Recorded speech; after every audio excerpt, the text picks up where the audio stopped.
I knew something was off when my name tag at the launch party said guest.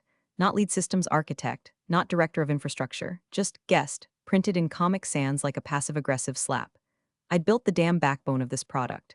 15 years of 12-hour days, duct taping code together with caffeine and brute force while the execs played musical chairs with job titles. And now I'm standing next to the dry shrimp cocktail, holding a plastic flute of warm champagne, watching this circus unfold like a funeral with mood lighting. The ballroom was rented out for the occasion. Velvet ropes, spotlights, some washed-up DJ from the early 2000s spinning tracks nobody under 40 recognized. Investors milling around in rented confidence, phones out, live streaming the moment our flagship product, the future of integrated logistics, whatever the hell that means today, supposed to change the world.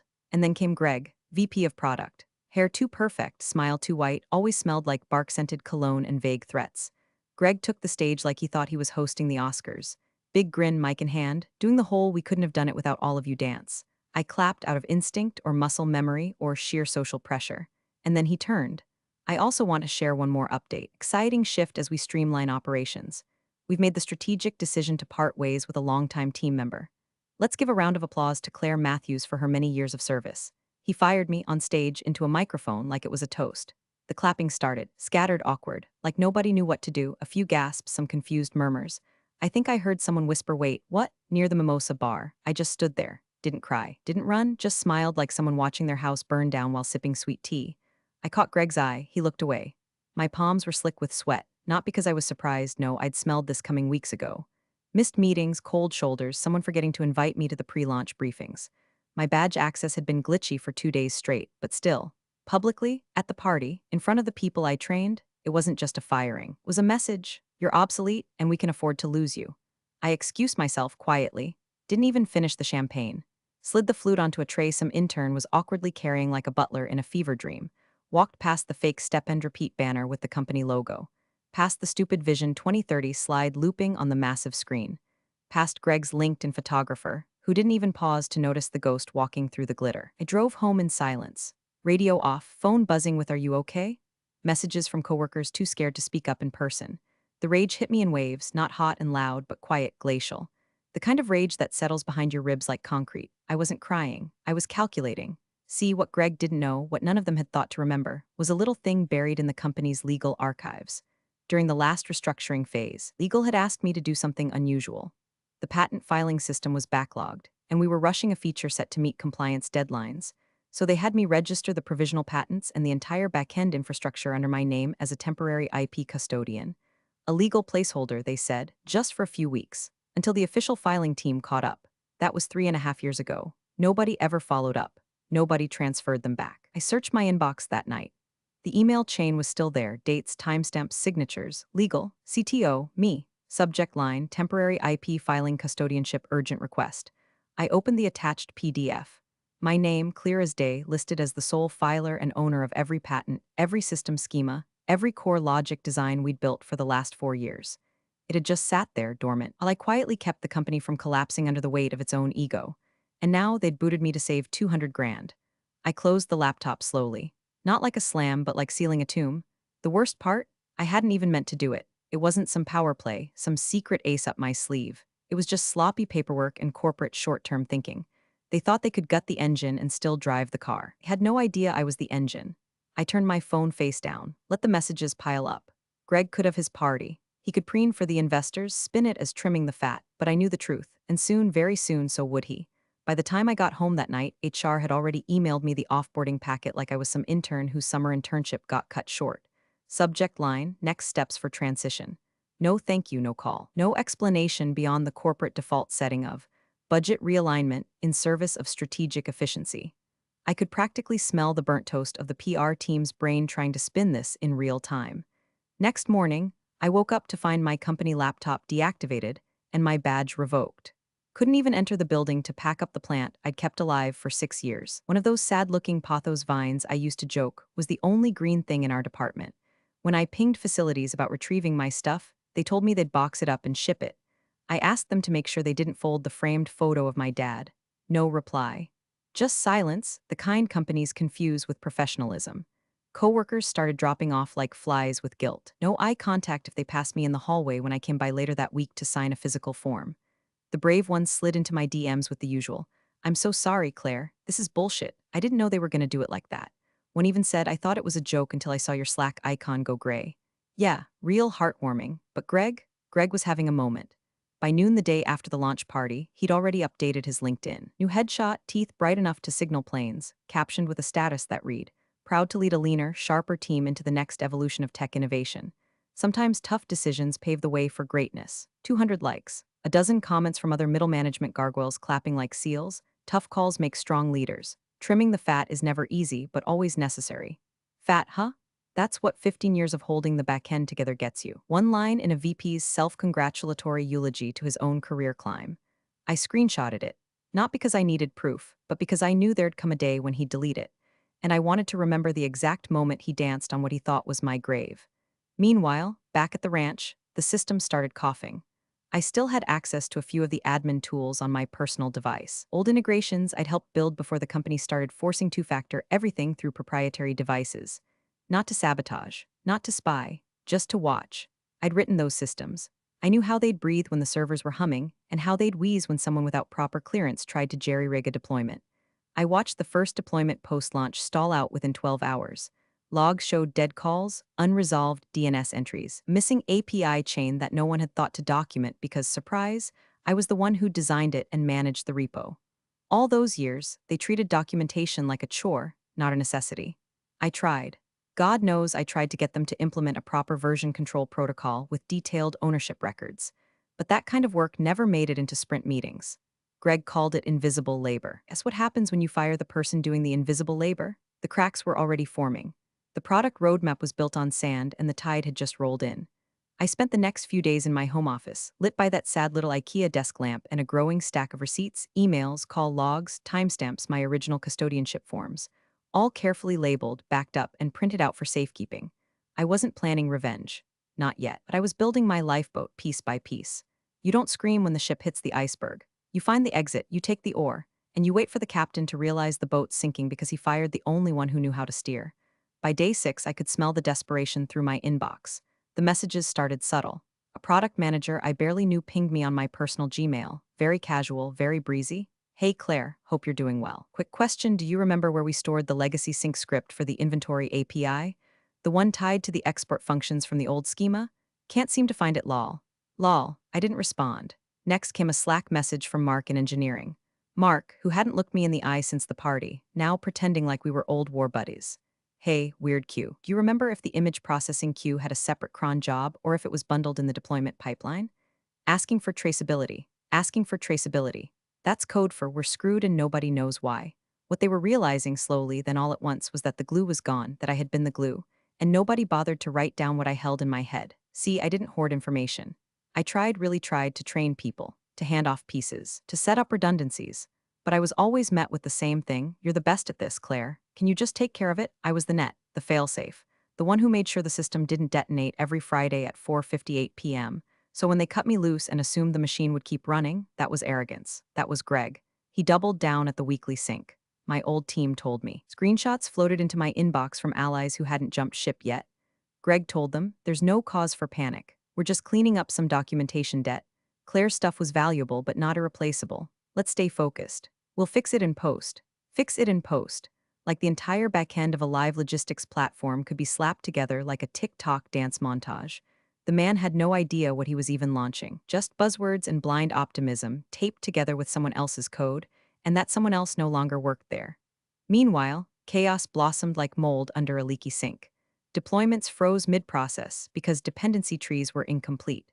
UI elements started throwing 500s due to null returns from the routing engine. Partner API started rejecting payloads outright because no one knew how to re-authenticate after the last token expired. Why? Because the refresh protocol was handled by a microservice that only I ever touched, and it lived on a private repo under my access tree, which had, of course, been revoked. I wasn't sabotaging. That's what Greg would probably claim later. But I hadn't touched a line of code since the night I got fired. Everything they were choking on was their own negligence. A system built on assumptions, shortcuts, and the belief that Claire will always be here. Well, Claire wasn't, and what made it even sweeter, I was no longer angry. Not really. Not like I was in the first 48 hours when I wanted to storm into the server room and rip out a cable just for fun. That phase was gone, burned out. Now I just watched, waited, let the silence speak. There was a moment, around day 7, when someone on the product team finally had the genius idea to search the internal wiki for the system diagram I'd made back in 2021. The only one that mapped the interdependencies between the 6 main services and the sandbox environments. They found a broken image link and a one-line note that said, "See Claire for access." I never saw that wiki entry before because Greg had insisted on wiping redundant documentation to keep things agile. Yeah, agile my ass. That night, I opened a new document on my home computer. Titled it simply, License Terms Draft 1. I didn't hit save with anger in my fingertips. I did it with the calm detachment of someone filing an insurance claim on a house they knew was going to catch fire, because the idiots inside had already lit the match. Monday morning, 9:03 a.m., the first major delivery checkpoint slipped quietly like a bone fracture under skin. No announcement, no Slack alert, just a cold status update on the dev pipeline. Build failed, access restricted. Owner override required. At first, they thought it was a permissions glitch. Happens all the time, right? Some expired token, someone fat-fingered a directory path, usual Monday mayhem. But then it happened again, and again. Every attempt to push a production-ready build was met with the same polite, robotic slap, access restricted. Owner override required. The problem wasn't the code. The problem was ownership. They checked the Git repo logs, the permissions tree, the CI/CD toolchain, the credentials. None of them worked, not even root admin clearance from IT. The access wasn't missing. It was locked, and not just locked, tied to a single biometric key that no one could trace. That's when the panic started to hum through the building like static. Someone on the infrastructure team finally asked out loud, "Wait, who's listed as the primary owner on the core pipeline?" Silence, clicks, keyboard taps, and then, "This can't be right." Because the system didn't say Company Inc., it didn't say Greg, it didn't even say legal, it said Claire Matthews, my name, plain as day, not buried in some obscure corner of the file system, but stamped on the root-level access layer of the very product they'd fired me over, the one they were supposed to launch globally by Friday. That name triggered a memory in one of the junior engineers, a quiet kid, smart, who probably still eats spaghetti OS straight out of the can. He piped up. Didn't Claire mention something like, years ago, about IP filing stuff? I remember a meeting where she said something like, "I'm technically the owner for now." I thought she was joking. Greg wasn't in that meeting. He never came to anything that didn't involve cameras or coffee carts. So Greg being Greg waved it off. She was bluffing. Probably filed something for prototype. Doesn't matter, it's company property. Just fix the pipeline. But someone in legal must have felt a twitch behind their eyeball. Because 45 minutes later, legal pinged engineering. Quietly. No drama. Just a one-line request. Can you forward any documentation referencing Claire Matthews and IP custodianship? Within the hour, they had pulled up the archived thread. The old chain from 3.5 years ago. The one where the legal team, under pressure to meet filing deadlines, had explicitly asked me to temporarily hold patent and system ownership in my name until the proper corporate transfers were processed. A clerical formality, they called it, except the transfer never happened. Nobody followed up. And I never brought it up because I assumed they did. Oops, worse still, the revocation clause. I'd reviewed it that weekend like a bedtime story, sipping whiskey with my feet up. It said quite clearly that the ownership transfer must be executed with explicit written consent from the current owner, and that owner was me. No silent defaults. No automatic reassignment. No fine print loophole. Legal stared at it like they'd found a bomb in a filing cabinet. Greg, meanwhile, was still strutting around telling people to stay focused and escalate to DevOps if needed. I imagine him that afternoon, sipping his turmeric latte, completely unaware that he had just kicked the last support beam out from under his career. I wasn't in the building, but I could smell the sweat from my couch. See, systems remember. Servers don't care about office politics. Machine didn't recognize the org chart, or the LinkedIn titles, or who fired whom. It just knew one thing: the person who built it was no longer inside the building, and it didn't trust anyone else. The email arrived on a Wednesday at exactly 11:47 a.m. Polite, surgical, and full of legally cautious fluff. Dear Miss Matthews, we hope you're well. Reaching out with a few minor questions regarding past filing logistics associated with the current product pipeline. Nothing urgent, just seeking clarification on a few historical procedural items. Let us know if you're open to a brief conversation. Warm regards, Elizabeth Chen, Corporate Counsel. Translation, we stepped on a rake. Please help us without realizing how bad it is. 2 hours later, I get another message. This one less polished. From Greg, subject line, "Hey, body, hey Claire, crazy week, huh? Hope you're good. I think legal's trying to loop you into some convo about old docs. Just wanted to say no hard feelings on my end. Want to grab coffee and talk through stuff informally first? No pressure. Just thought it'd be nice to clear the air. Clear the air. This man fired me through a sound system over sparkling wine and Spotify remixes. Now he wants to chat. I didn't respond. Not because I was angry anymore, but because I'd already moved past him. Greg wasn't the enemy. Greg was the obstacle that had already tripped and was still trying to act like he'd meant to fall. Instead, I wrote back to legal with a calm, professional reply, happy to connect. I'm available Thursday morning or Friday mid-afternoon. Let me know what works. They booked me for Thursday, 9:30 a.m., conference room 6B. I took my time getting ready. No panic. No shaky hands. Just a clean black blazer, soft gray blouse, matte lipstick, and the same heels I wore when I first presented the foundational architecture of the product they now couldn't launch. A silent callback to when I still believed loyalty bought security. No lawyer, didn't need one. I wasn't being accused of anything.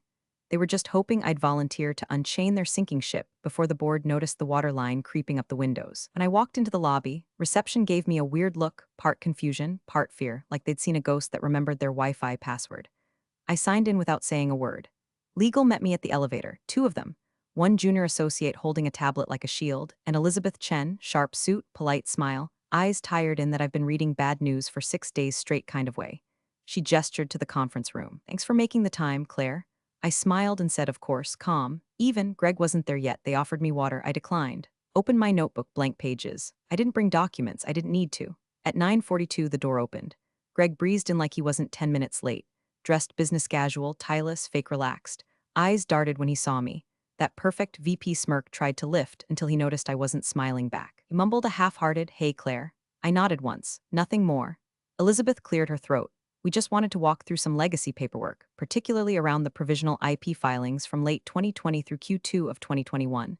There appear to be some inconsistencies in the record regarding ownership designations and asset transfers. Inconsistencies, like they discovered termites in the wood after bulldozing the architect. I folded my hands, happy to help clarify anything I can. Greg tried to jump in. I think this is just one of those old record-keeping bugs. We had a lot of backlog back then, remember? Things slipped through. Elizabeth cut him off politely but firmly.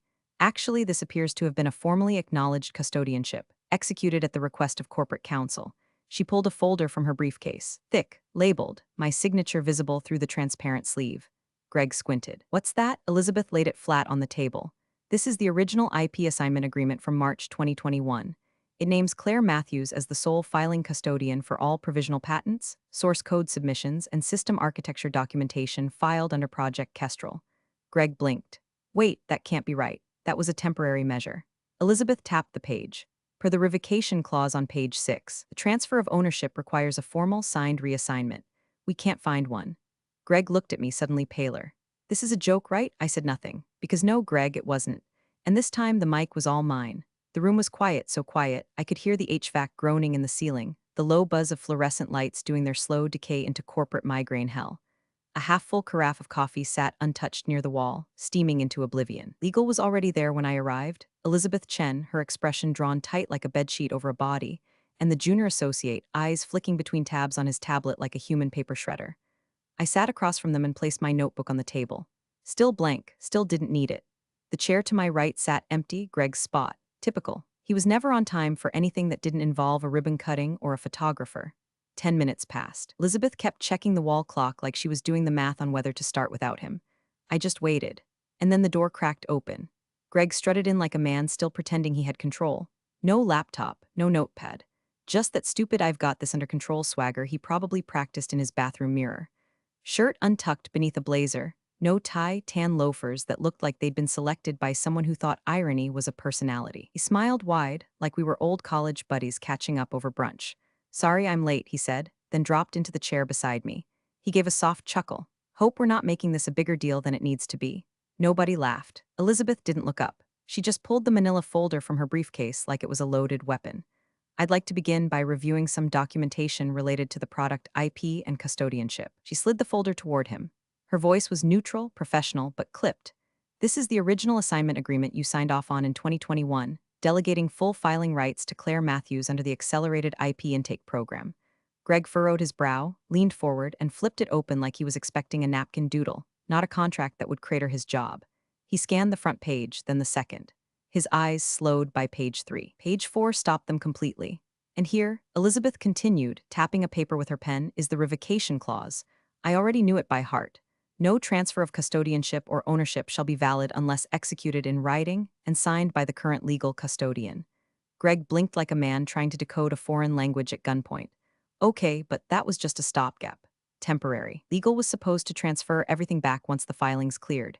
Elizabeth's face didn't move. There's no signed transfer in our system. We've confirmed with the compliance archive. Nothing was executed. He turned to me like I'd materialized out of vapor, like he'd just realized I wasn't a ghost haunting the room, I was the one who built the room. Claire, this is a joke, right? I looked at him. Really looked at him. The spray tan, the half-buttoned collar. The man who stood under a spotlight and used a wireless mic to kick me out of the company I'd carried on my back for over a decade. I didn't blink. I didn't smirk. I didn't say a goddamn word, because there was nothing left to say. The walls were already closing in, and all Greg had in his hands was a manila folder and a sinking feeling he couldn't polish into spin. He looked back down at the papers again, as if some hidden clause might magically bail him out. Elizabeth spoke softly this time, almost kindly. Without Claire's consent, the company is in breach. The systems can't be legally deployed under current IP law without either an executed transfer or a licensed agreement. Greg opened his mouth, closed it again, swallowed hard. The smirk was gone. I folded my hands. He'd fired me to save 200 grand. Now he was realizing what it was going to cost to fix it. Elizabeth laid it out like a eulogy. No spin, no sugar. Just quiet, lethal facts. The kind that don't sound dramatic until you realize your entire company is dangling over a pit by a paperclip, and the person holding it just walked back into the room with perfect posture and nowhere else to be. The patents, she said, tapping the folder with her pen like a ticking clock, were filed under Miss Matthews' name. So was the code base and the system architecture, all submitted through our accelerated custodianship filing initiative in early 2021. There's no record of a signed transfer. No IP reassignment. That makes Claire, she paused, glancing at me, the legal owner of the operational stack. Greg blinked hard, but the product is built on that code. The whole thing, you're saying the launch would be an act of infringement, Elizabeth cut in, still calm. Yes, silence. Not dramatic, movie score silence. Real silence. The kind that makes your ears ring because your brain's screaming in the vacuum. Greg leaned back in his chair like he'd just been told the brakes failed mid-freefall. I thought this was cleaned up.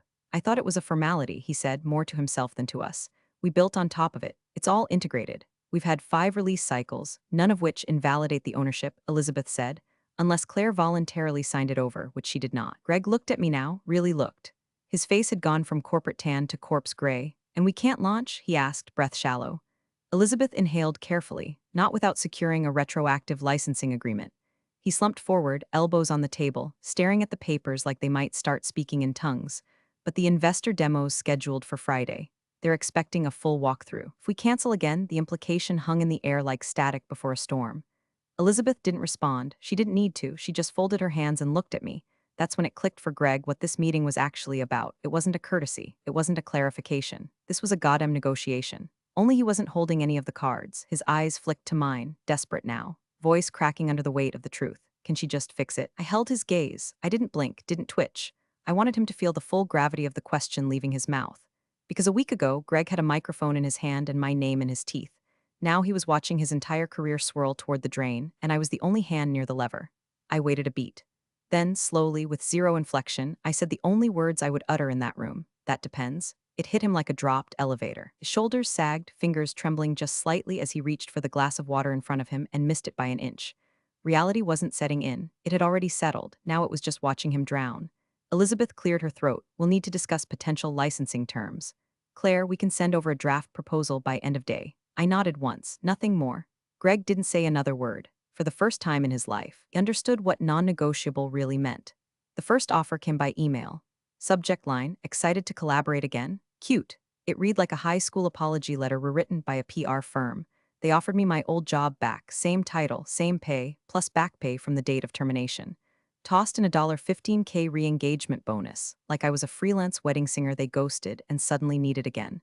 I didn't even open the attachment, just replied, no, thank you. Let me know if you'd like to explore licensing options.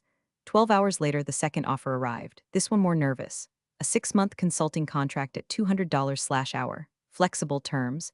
The phrasing danced around the truth like it was radioactive. They wanted my access. My name, my blessing. They just didn't want to admit they had no leverage. I read it over coffee in my kitchen while my cat knocked over a spoon and made more impact than their entire legal team. I emailed back my counter, exclusive non-transferable license, limited to 5 years. No derivative work without my approval. 7 figures paid upfront, retainer optional. Access contingent on my signature, nothing activates until wire confirmation. No backdoors, no transition help, no bullshit. Sent it. No pleasantries. No emoticons. By week's end, the panic had gone public. A whisper of technical delays started spreading across the investor channels.